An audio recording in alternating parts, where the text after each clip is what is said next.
Hello, fishies! Welcome back to another one of our Super Smash Bros. Mural pieces. This week is Bowser Jr. slash the Koopalings, but just Bowser Jr. We didn't really have much of a call for the other Koopalings, but if you guys are interested in seeing those, let us know. But a little bit about Bowser Jr. His first appearance was in way back in 2002, if anyone remembers that year, in the GameCube game Super Mario Sunshine, which I played a little bit of, but I never actually finished.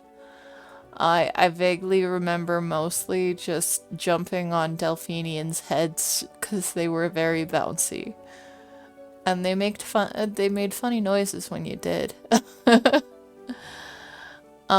But the biggest thing was like there was a bunch of graffiti and there was like a Shadow Mario and you had to clean up the island. And all the while this Shadow Mario was defaming you and pretending to be you and graffitiing the entire island. So Bowser Jr. is a bit of an artist, to an extent. I mean, it depends. Do you think that graffiti counts as art? I think that's a well-debated subject. Also, those hands are freaky long. Graffiti just has really long hands. I don't know if you guys are super familiar with Graffiti in the recent Pokemon game, no, it was Scarlet and Violet. That these little guys were introduced. They're also very much graffiti artists, and they leave like weird circle symbols on trees.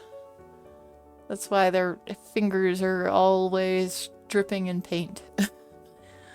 But I feel like as a character, a cliche, spray paint is a little bit more efficient. But yeah, and then like originally in the Mario Party games before Super Mario Sunshine, there was not Baby Bowser, Bowser Jr. Oh, what were they? Koopa Kid? Yeah, Koopa Kid. Which is like vaguely where his design came from, but I don't know. They were just basically Bowser Jr. minus the spiffy bandana. And they had vaguely different colored faces and shells and bracelets and such.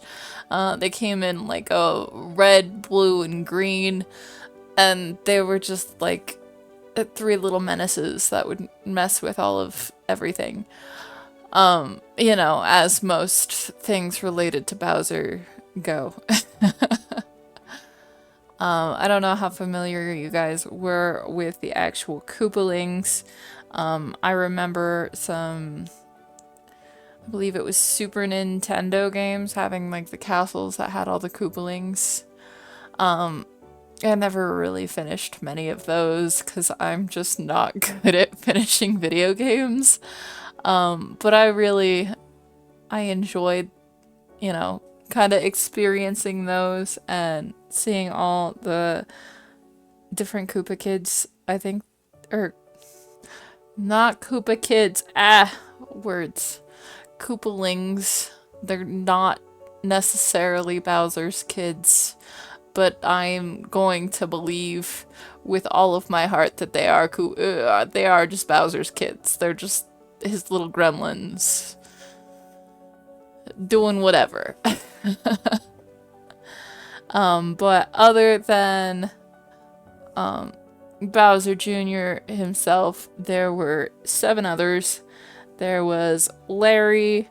He's got like a blue mohawk. I don't remember a ton about Larry.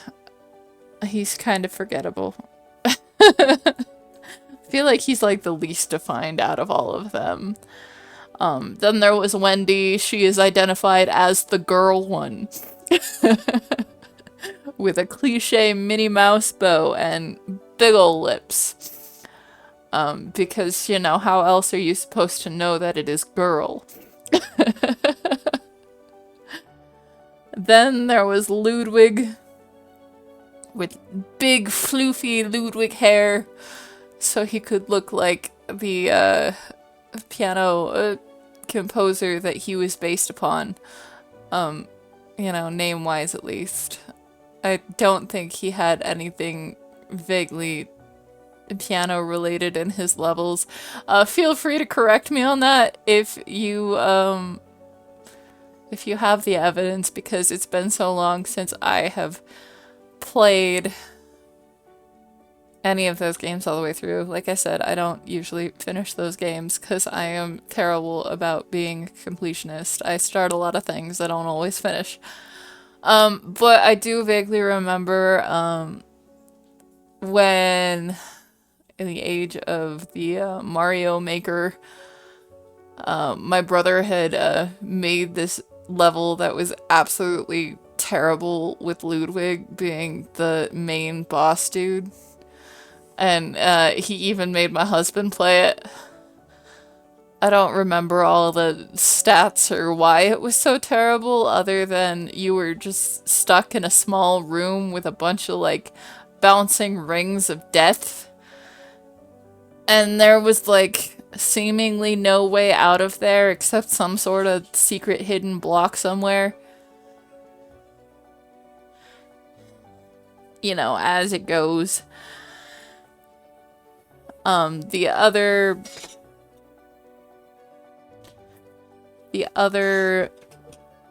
Koopalings, there's four other ones. Morton Jr. is the next one on the list. I always just remember him as the one who looks like he should be in the band Kiss. He's got the white face and a big gray or black star, depending on which art you're looking at. But yeah, he just looked the most rock and roll out of them. And then there's Iggy, who, he feels like he should be in... Oh, what's his name? The doctor dude in the Luigi's Mansion games. What's his name? But they've got the same swirly glasses. Yes, Egad. You know, I feel like they could get along in some sort of weird fan fiction world. Because cliche swirly glasses. That's all I'm going on here. But he also has cool rainbow hair. And you can't go wrong with cool rainbow hair. But Lemmy also has cool rainbow hair. So we got two of them with cool rainbow hair. And Lemmy is usually known for his, like, cross-eyed, outer space look. Just looking very lost and confused. And then there's Roy, who looks like he should be at the beach. He's got these big old sunglasses, and he's got, like, a bald pink head, which always... I just think it's a swimmer cap, and I just feel like he should be in the beach. They've been in a lot of games, you know, since Mario has so many different franchises, so you can play all the sports as all the characters. You know, like tennis, baseball... There was that weird Sonic Mario crossover Olympics on the Wii. That was a fun time. Why don't they make those anymore? Do they still make those? They probably still make them. There's also, you know, baseball, Mario Kart. Apparently there's also golf. I've played golf a few times because we got it on the Switch. I don't know. I just think all the sports are fun, but I feel like we should expand our horizons. Let's get cricket and rugby in there. Anyways, thanks for watching. Thanks for listening. Make sure to like, comment, subscribe, and we'll see you in the next one. Bye.